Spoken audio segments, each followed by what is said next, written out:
Welcome to the Working Tools podcast, where today we will conclude, our discussion of Chapter 4 of Freemasons for Dummies, Politics, Religion, and Freemasonry. They don't mix.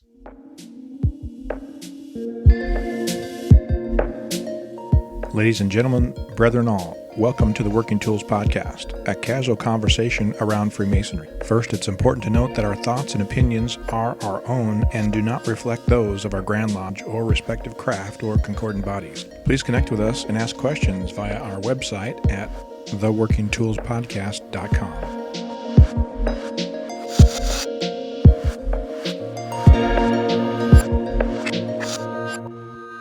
Today on the Working Tools podcast, we have 3/4 of our usual group. We have a very worshipful brother David Colbeth from King Solomon Lodge number 60 in Auburn, Washington.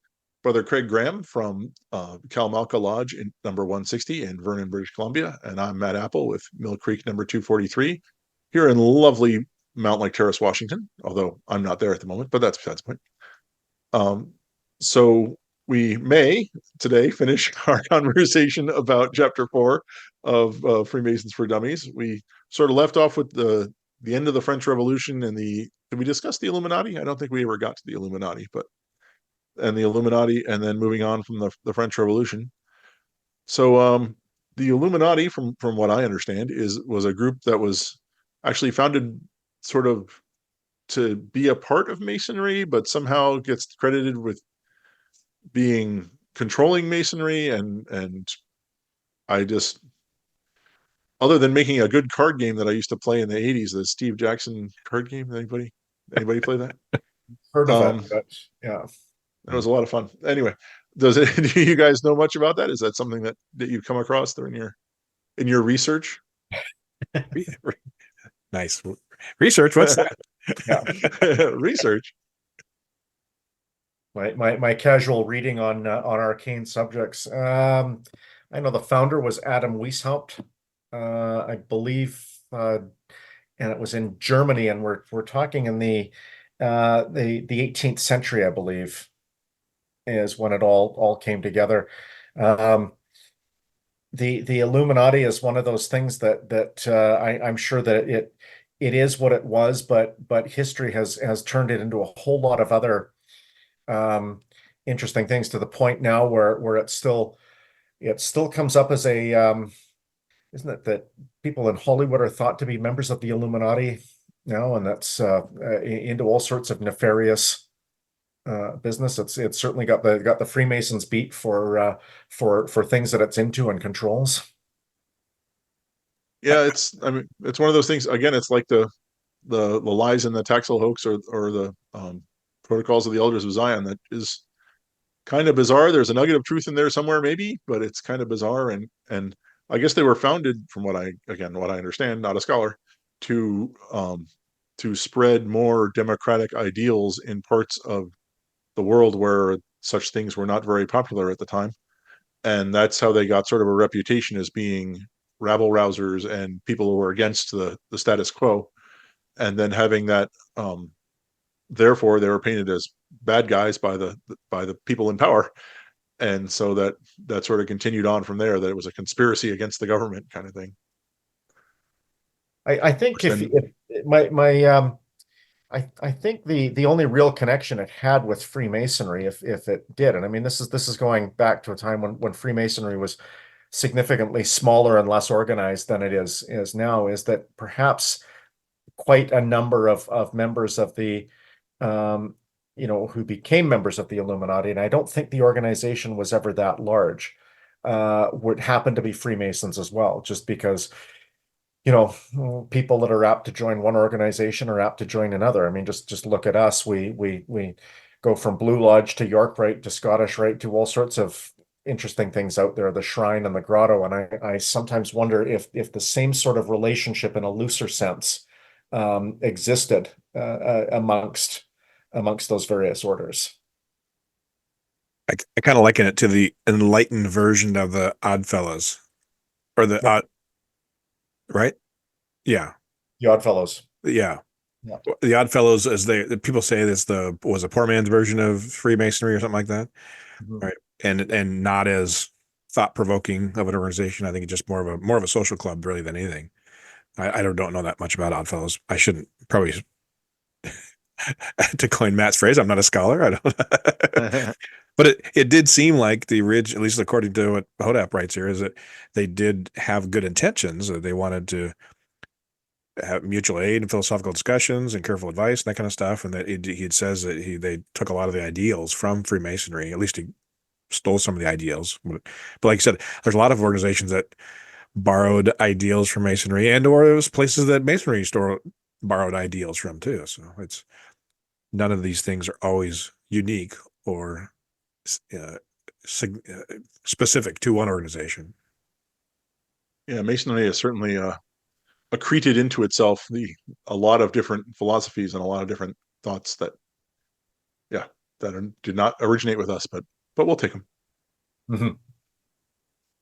Well, as somebody pointed out, we have an Old Testament um, king, our King Solomon, who existed in pre-Judaic times, and we use medieval working tools as our as some of our symbols. The things that they built the cathedrals with. So we've kind of a little bit syncretic in that way, that we've kind of assembled a few different things from different times. But if it works, it works. There you go. Yeah, and I don't know. Again, like the Illuminati ends up being one of these things that everybody knows about them, but nobody knows much about them. And I don't know that they existed for that long of a period of time. And I think that the end of the Illuminati came more as it ended not with a bang, but with a whimper, kind of thing. And I wonder if it wasn't so much suppression that did them in, if it was just kind of a decline in interest over time. Yeah, I think there was some dissension from within. There was those who wanted to get a little more active and a little more, I don't know what the word is, out there than others. And the bunch of folks left. One of the big patrons left, and I think that it sort of, like you said, petered out after that. That they weren't able to keep the momentum going. No. Yeah, less than 10 years, Yeah. 76 to 84, and yeah, less than 2,000 members. Yeah. Although And by yet percentage of the population, that's a lot back then. yet the historical impression they've left is something that continues to the year. People think that they're still out there now, buried in the in the well, wherever they would be buried nowadays, still pulling strings. I sometimes I think too much, and I wonder to myself, are there? So we all, like you said, we've all heard of the Illuminati, but nobody knows much about them. But they're basically dead, but we still hear about them now. Are Is that like the only example of something like this, or were there like thousands of these groups that all died out and nobody ever heard of, and so we don't talk about them anymore? But somehow, the Illuminati and the Masons and a handful of things have kept on, even though the others have died off over time. But the world would never know, I guess, because they've died off. Well, it's no, there's a certain way of looking at that, because look at how much of the Knights Templar. I mean, I think that there was a very there was a very distinct point in history at which the Knight Templars were formed, and then there was definitely a very distinct time in history when they were ended.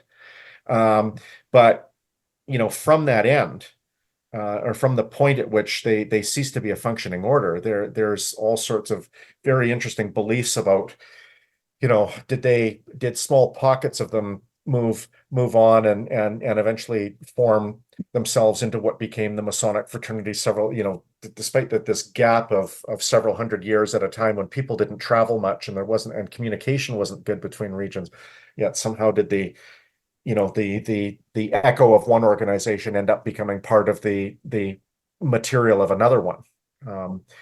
And that because the Templar one, we've been beating on that horse for quite, no pun intended, but we've been on that one for decades in Freemasonry, to the point where we even went out and founded sort of a an order of chivalry within the Freemasons that is trying to emulate what the Templars were. And they did not exist for a particularly long period of time. They were ended very quickly and rather viciously, but yet we still have various streams of fraternalism out there that claim to be direct or indirect um,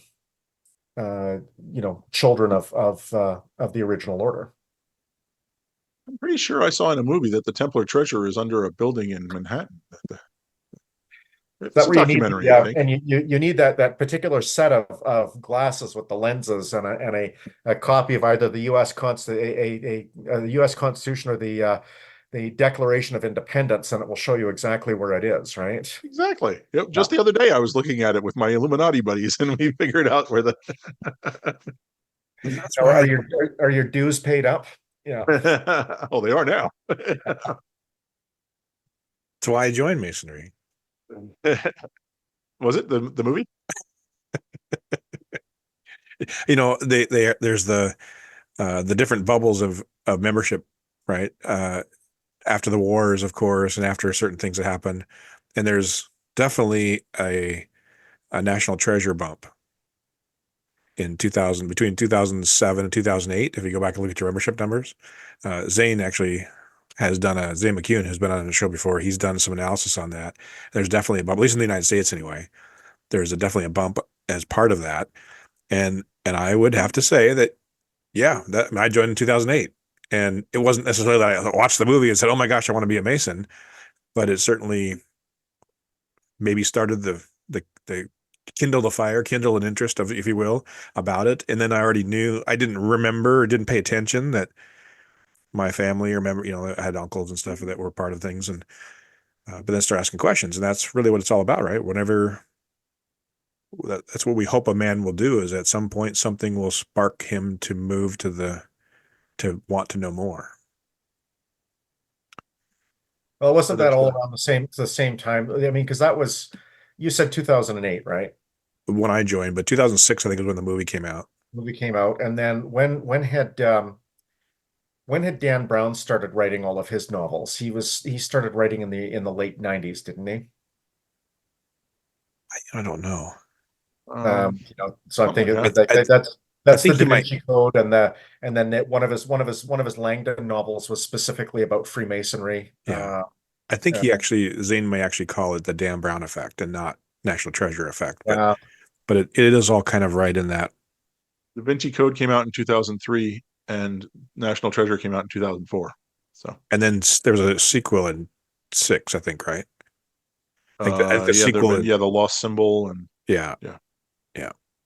because the Lost Symbol was about Freemasonry. The Da Vinci Code had quite a bit of I think the Illuminati were in one of those, either in the Da Vinci Code or in one of the other books. I always thought of that as kind of an interesting continuum, because if you guys push back just a little earlier into the 90s, there was a whole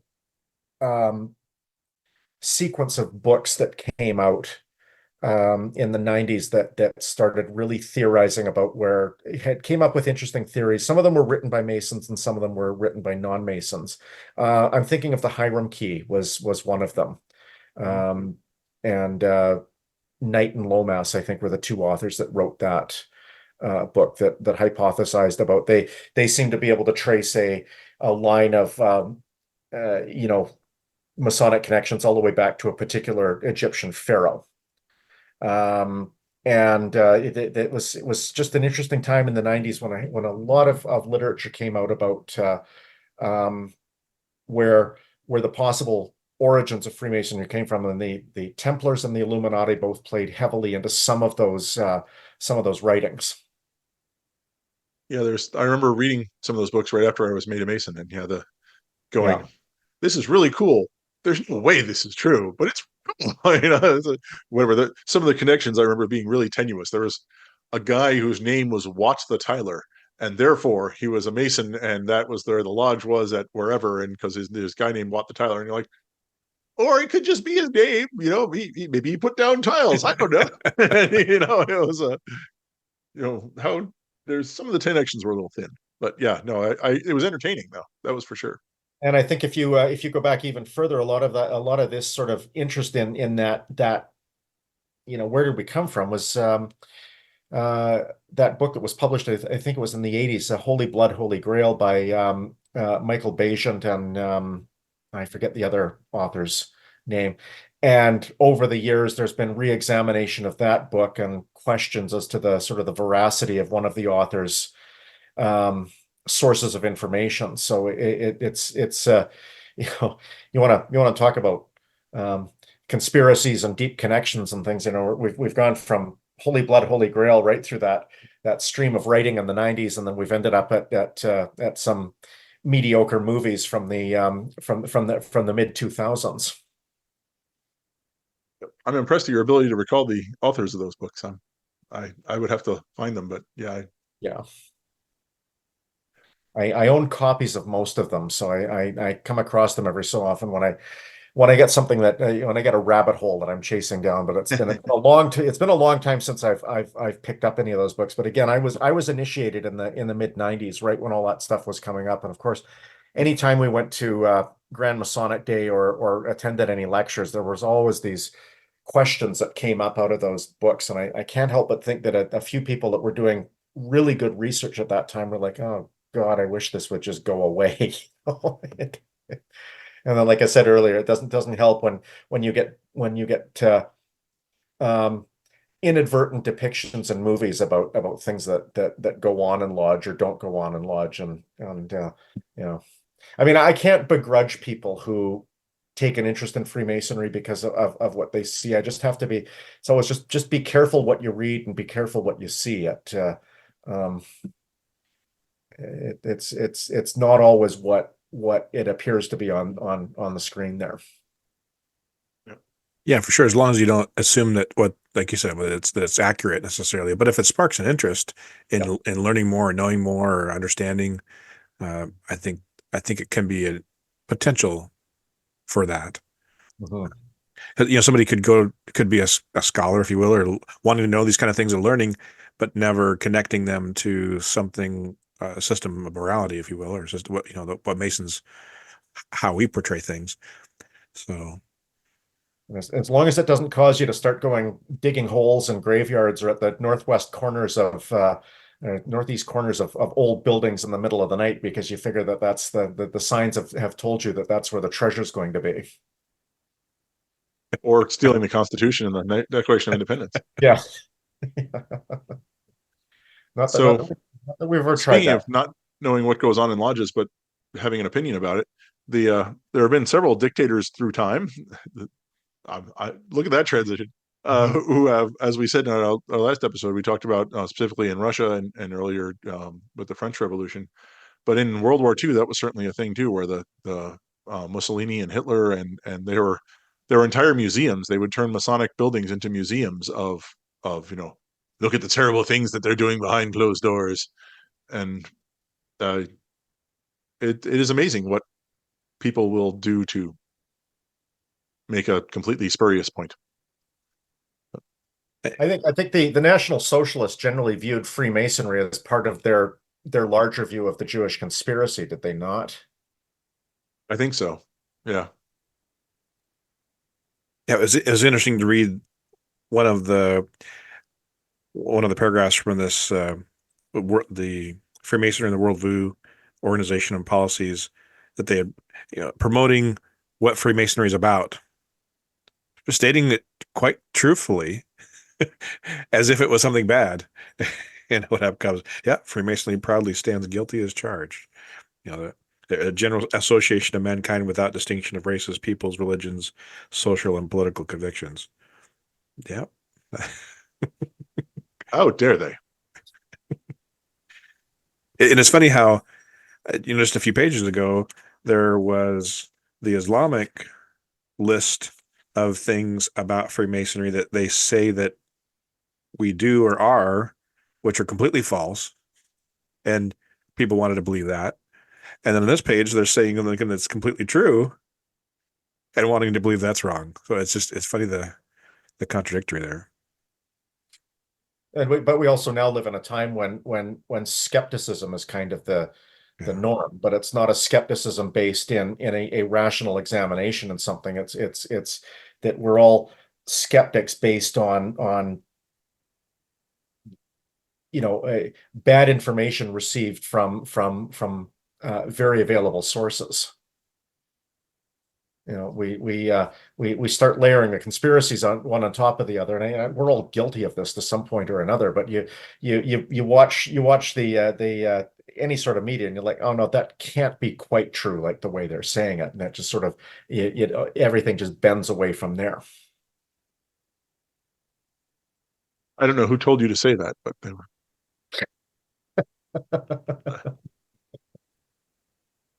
Um, yeah, I mean, I guess during the war too, during the Second World War, that is the the leaders of some of the countries, Churchill, Roosevelt, were Masons, and therefore, painting them in a bad light was worked well for those who were fighting against them. So Was Churchill a Mason? I believe so. According to this, in Hodaps, of course, he's right. Oh, there you go. Yeah, he says Roosevelt, Churchill, and the majority of the French cabinet were all Freemasons, Okay. according to his comments.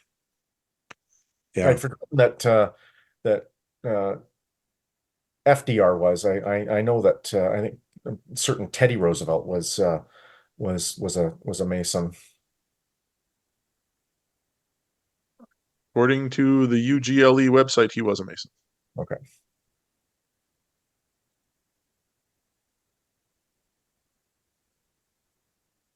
He was initiated into Studholme Lodge number 1591 in 1901. Okay. Okay, yeah, that's okay. That cues a memory now because I think he was actually worshipful master of the lodge about 3 or 4 years after that. That I don't Yeah. know. It's Yeah. not on the blurb on the webpage I'm looking at. Okay. Okay. what's interesting too is that how things have shifted from, in some cases, like you're talking about earlier, ebbs and tides of membership and control and all those kind of things, but how things have changed too, potentially, while they're maybe underground or a little bit hidden. The idea that Freemasons still control things. In some cases, some places they might, some places they don't. I understand in France it's still pretty prolific to some extent, but it talks about here that in Great Britain there were laws that were recommended or at least required that police officers and judges and other government officials have to declare or register themselves if they're a Freemason. And what he says, most recently, members of parliament had been required to state their membership in the lodge. And this is what, 10 years old or 15 years old? I don't know. I don't know which edition do you have, Matt? Third. Third? I don't know which one's Yeah. is it the most current one?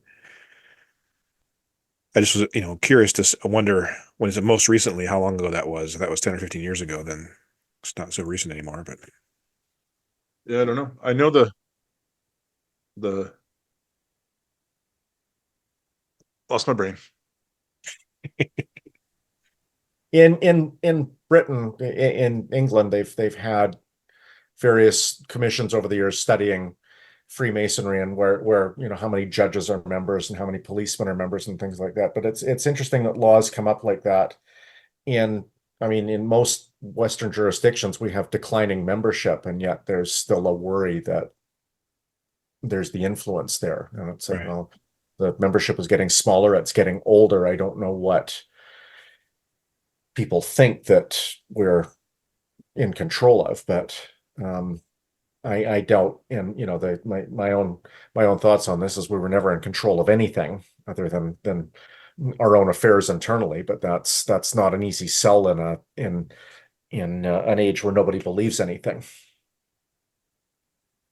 Yep. It's about gaining control of yourself, not Yeah, the world around you. that's right.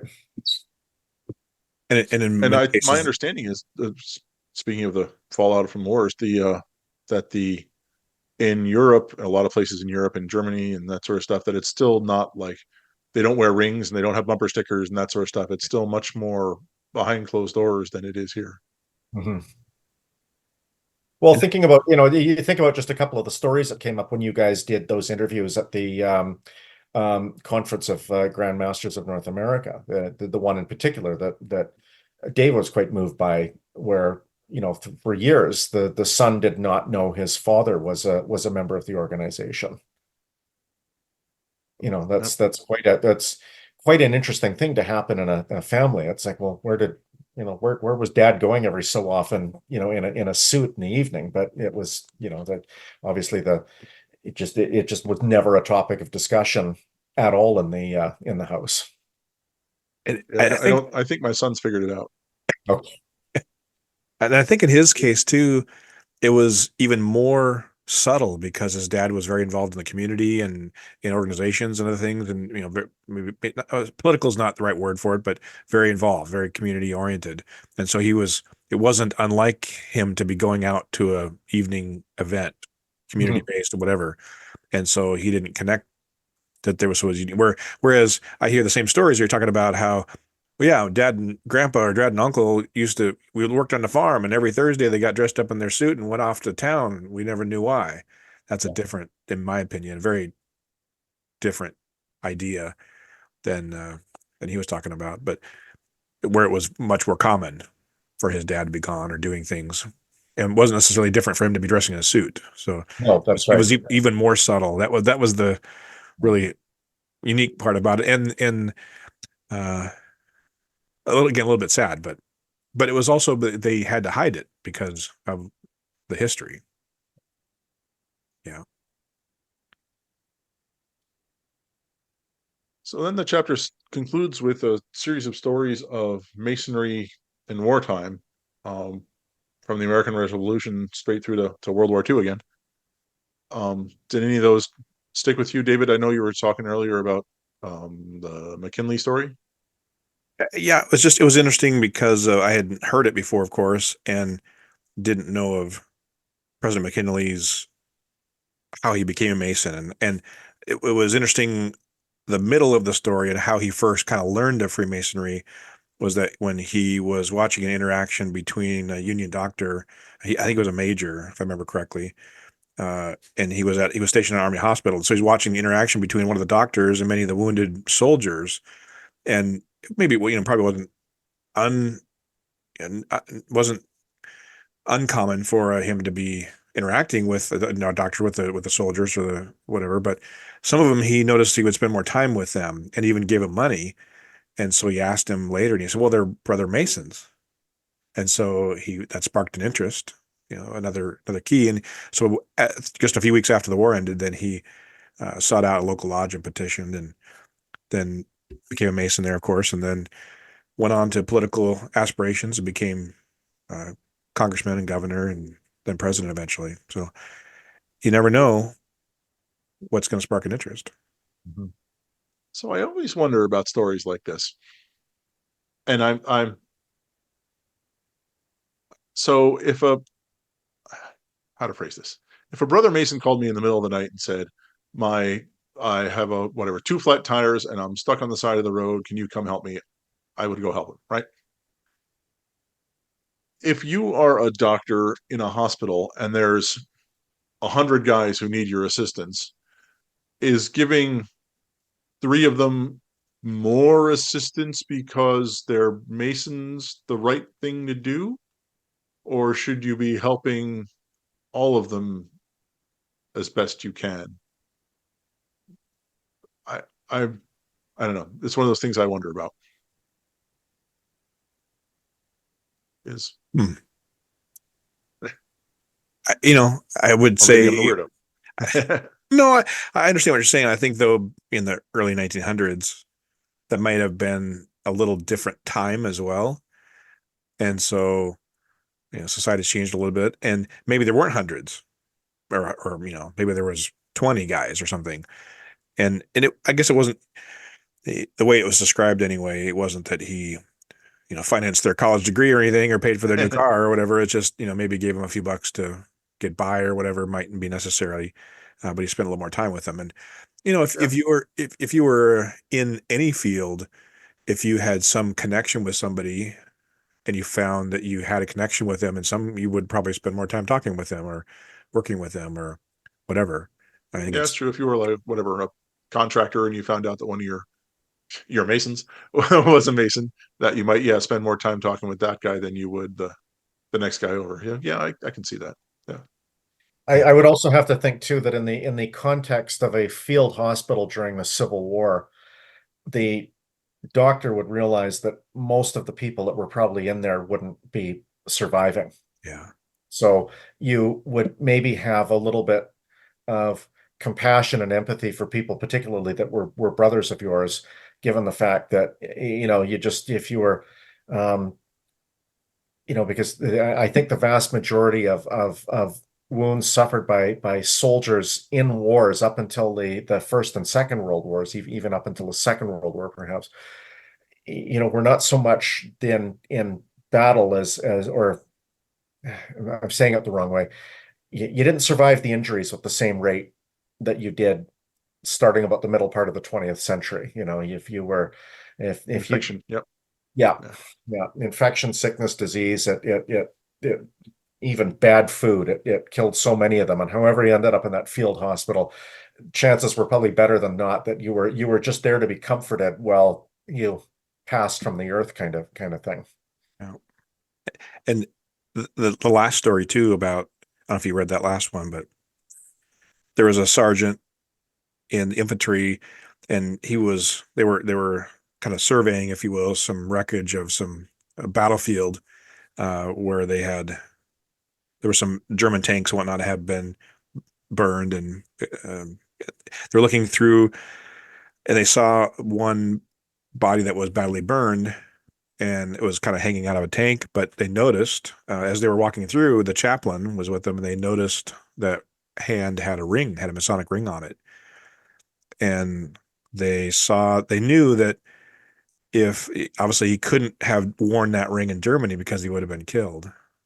And so for him to be wearing that was basically a death sentence. But the chaplain said, "Oh, this guy's a Mason." So they went in and retrieved the body and gave it a proper burial as Masons. And without that ring, that it wouldn't have known. Now, was he really a Mason, or did he just wanted to, was he just wearing it? Who knows? But regardless, I think, my uncle that I kind of joined with, he would tell stories of, going to the airport and flashing his ring or pulling out his money clip and had the square and compass on it, and they would upgrade him to first class or something like that. I don't know if that either that was really true or not, or if he just liked to tell stories, but is it right? I don't know. Is it wrong? I don't know.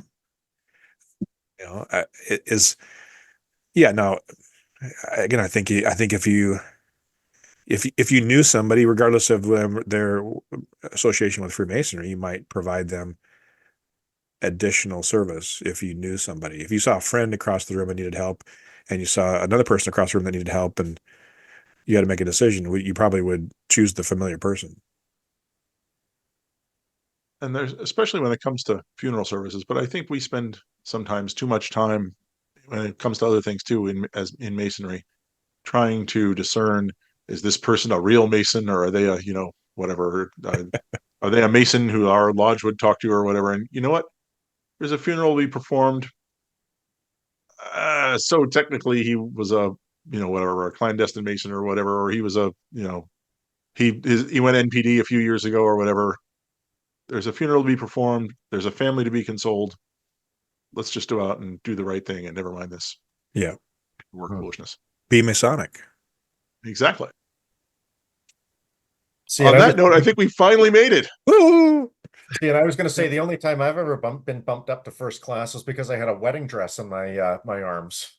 I was going to say you're wearing a red. I thought just for a second, I thought you said you're wearing I was wearing a wedding dress. No, I was carrying my wife's dress, and they thought, well, you know what, you guys are off to get married, so you get bumped up to first class. So Nice. Nice. You weren't. She wasn't in the dress when you were carrying it, right? She was. No. Carrying her in the dress. Right. Not quite. That's right. All right. Well, I think with that we have flogged chapter 4 to death, and we'll move on to chapter 5 here eventually. So with that, do you guys have any closing thoughts on the Masonry, politics, religion chapter? Thank God. Just the kind of something someone of your political stripe would say. With that, then, thank you all for listening. And on behalf of the absent Steve and David and Craig and myself, thank you all for listening to the Working Tools podcast. Goodbye.